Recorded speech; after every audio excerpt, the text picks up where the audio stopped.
አልቋል። ካሁን ወዲያ ምንም የቀረ ነገር የለም። ስንቱ ነው ያለቀው ወንድሞቻችን። ዛሬ ደማቸው የትም ነው የቀረው። ዛሬም ግን ያለው መላለው የሞቱት ቀሩ። የሞተን የሚቀረው ላለው ምንም መላ ይወጣል። መላ እንደማይወጣ የለም። ህግም እንደማይኖር የለም። አለ ቁጭ ብሎ ነው የለም። ህግ ለሌለው እያልኩ ስለ ወንድሜ አንድ ነው ህግ አለ እንዲህ አትበይኛለኝ። ድፍት ብሎ ቀረ። እሳት ነበር ስንት የኖረ ነው። 16 ዓመት የታገለ ነው ወንድሜ። ዛሬ እንደገና በዝች ደጁ ድፍት ብሎ ቀረ። ወንድሞቼ እነ ከፌና አባየው አይታይም። ይሄ የቆመ እኮ እየለመነ ይበላል፣ የቆመ እየዞረ ይበላል። የሞተ ቴት ይመጣል። በሰዓቱ ሸሽተን ቢሆን አውቀን ቢሆን ትላንትና ጨፋ ሲቃጠል ዛሬ እንዲህ አንሆንም ነበር። አዎ ስለማና ነው። ግን እኔ ወንድሜን ማጥቼ ንብረቴም ደብሎ ይድበል ወንድሜ በኖረ ነው። ችግሩ ቢሮ ውስጥ ነው ያለው። እንደ ጫካ አይደለም ቢሮ ነው ያለው። ማስፈራሪቸው በፈራም አልናገርም ብል መሞቴ አይቀርም። ተናግሬም እንዲህ ብሎ ሞተ ማለትም አንድ ስም ነው። ተቃጥሏል የኒል አባታችን ደውዬ ብነግር ይሄን ያህል ሰው ሞተ ብዬ ብናገር ያልሞተውን ሰው ሞተ ብለሃል። ሼት አንጥተህ ነው ቤተክርስቲያን ተቃጠለው በውሸት ተቃጥሏል ትላለህ።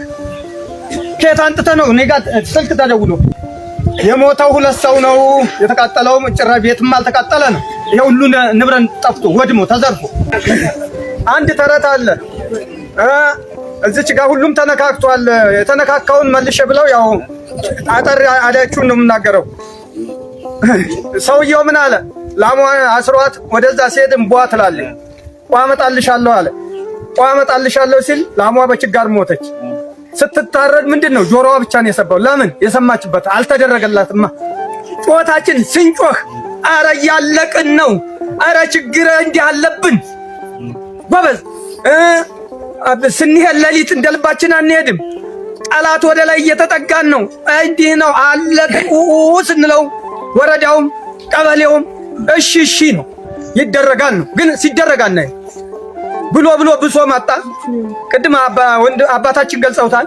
ቅዳሴ 1 ሰዓት ተኩል መግባት መጣ። እንገባ ጀመር። ከምን ተችግሩ አንፃር እኔ ጸሎታ ቅዱስ ገብርኤል ደብር አስተዳደር ነኝ፣ ሊቀመንበር ነኝ። ብሶት የደረሰብኝ ነው የምናገረው። ህዝቡም ማስቀዳሽ ጠፋ። ኧረ ዛቲም ማጣል ምን ይሻለናል? ህዝቡም ተችግር አንፃር ነው ፈርቶ ነው ይሄ ነገር ብለን ወደ በላይ አሉ።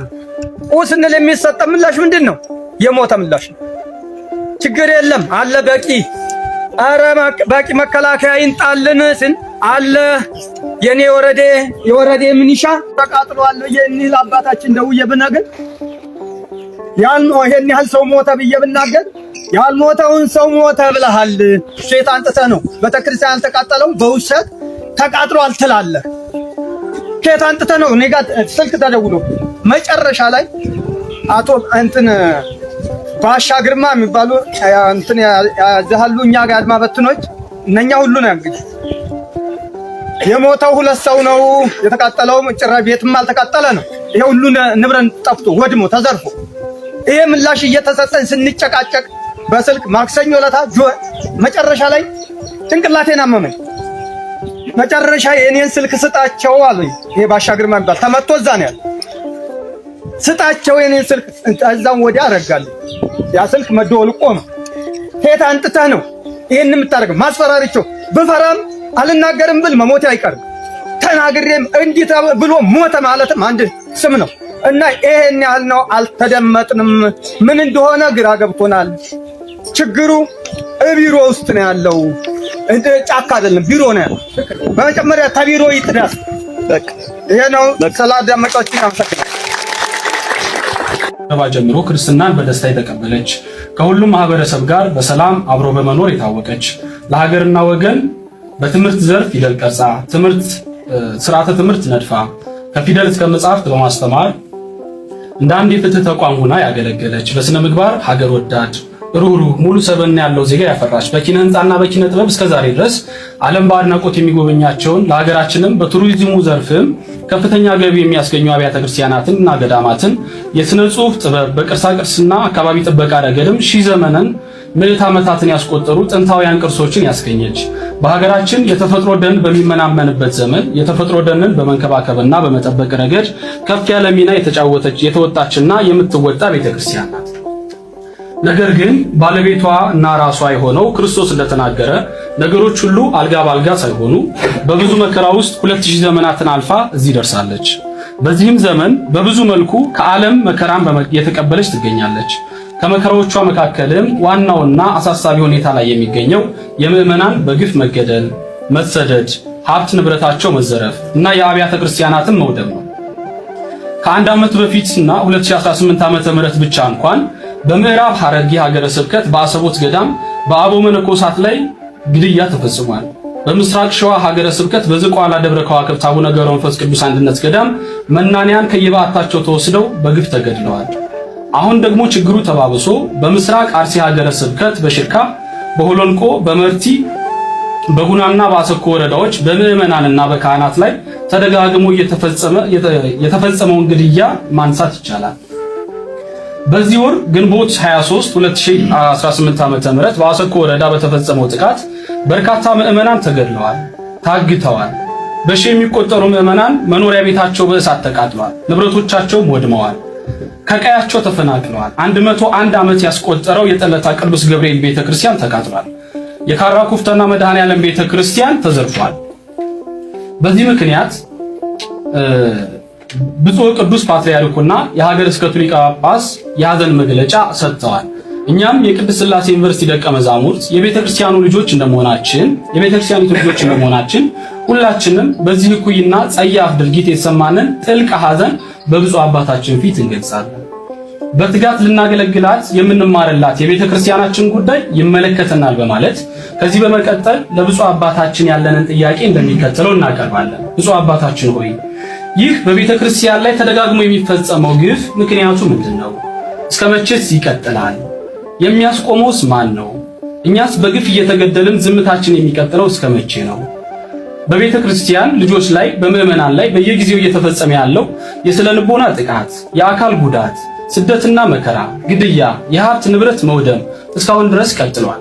በየጊዜው እየተፈጸመ ያለው በመሆኑም ጥቃት ፈጻሚው አካል ተጣርቶ ሕጋዊ እርምጃ ጉዳዩ በሚመለከተው አካል ተወስዶ በሕይወታቸው በቤታቸውና በንብረታቸው ላይ ጥቃት የተፈጸመባቸው ምዕመናን እውነተኛ ፍትህ እንዲያገኙ ብፁዓን አባቶቻችን በጥባትና በቁርጠኝነት የመንፈስ ቅዱስ ልጆቻቸውን ከሞትና ከስደት እንድታድኗቸው በልጅነት መንፈስ እንጠይቃለን፣ እንማጸናለን። ሶስተኛ በምስራቅ አርሲ ዞን በደረሰው ጥቃት ምክንያት ከቤት ከንብረታቸው የተፈናቀሉ በብዙ ሺህ የሚቆጠሩ ምዕመናንን በአሁኑ ወቅት በጽኑ ችግር ውስጥ ስለሚገኙ አፋጣኝ የሆነ የነፍስ አድን እርዳታ እንዲደረግላቸውና ደህንነቱ ተረጋግጦ ወደ ስፍራቸው ተመልሰው ኑሯቸውን ማቋቋም የሚችሉበት የተጠናና መሬት ላይ የወረደ ስራ እንዲሰራ ስንል በአክብሮት እንጠይቃለን፣ እንማጸናለን።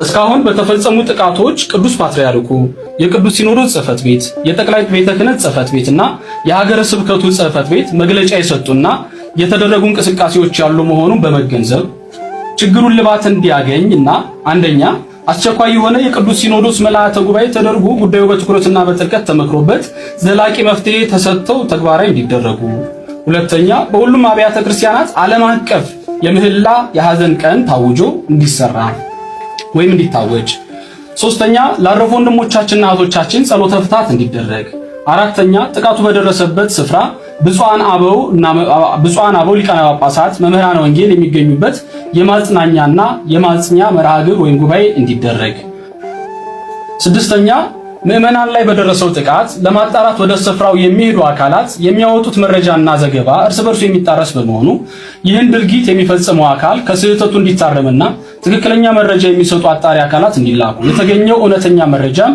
ዓለም ሁሉ በሚሰማው መግባቢያ ቋንቋ ለዓለም አብያተ ክርስቲያናትና ለዓለሙ ማህበረሰብ ሰፊ የሆነ የሚዲያ ሽፋን ተሰጥቶበት እንዲዘገብ፣ እስካሁን በብዙ ስፍራ ጥቃቱ መፈጸሙ ስለሚታወቅ ይህ እኩይ ድርጊት ወደፊት በሌሎች ስፍራዎች እንደማይደገም እርግጠኛ መሆን ስለማይቻል ከፍተኛ ስጋት አሳድሮብናል።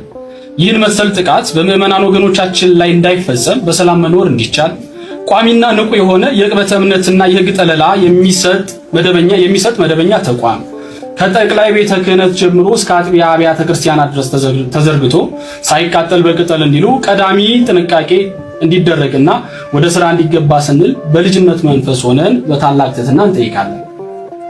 የመንበረ ፓትርያርክ ጠቅላይ ቤተ ክህነት ጽሕፈት ቤት ከመንግስት ጋር የጀመረውን ውይይት ከግምት ውስጥ በማስገባት እና አጠናክሮ እንዲቀጥል በማሳሰብ የመንግስት የመጀመሪያ ተግባሩ የዜጎችን ደህንነት መጠበቅ፣ ዜጎች በሃይማኖታቸውና በማንነታቸው ተለይተው እንዳይጠቁ አስተማማኝ ዋስትና መስጠት፣ የህግ የበላይነትን በተግባር ማረጋገጥ ስለሆነ ከአሁን ቀደምም ሆነ በዚህ ሳምንት በተለያዩ ጊዜያት ሰብአዊ ጉዳትና ግድያ የደረሰባቸውን ንጹሃን ኦርቶዶክሳውያን የአደባባይ ፍትህ እንዲያገኙ እንዲደረግልን እንጠይቃለን። በሀገራችን በርካታ የእምነት ተቋማት እንዳሉ ይታወቃል። ከሃይማኖት ተቋማት ተግባር አንዱ ደግሞ ግፍና በደል በሰው ልጆች ላይ እንዳይፈጸም ማስተማር፣ መጸለይ፣ መምከር ነው። ይሁን እንጂ እንዲህ አይነት ጥቃት በማንኛውም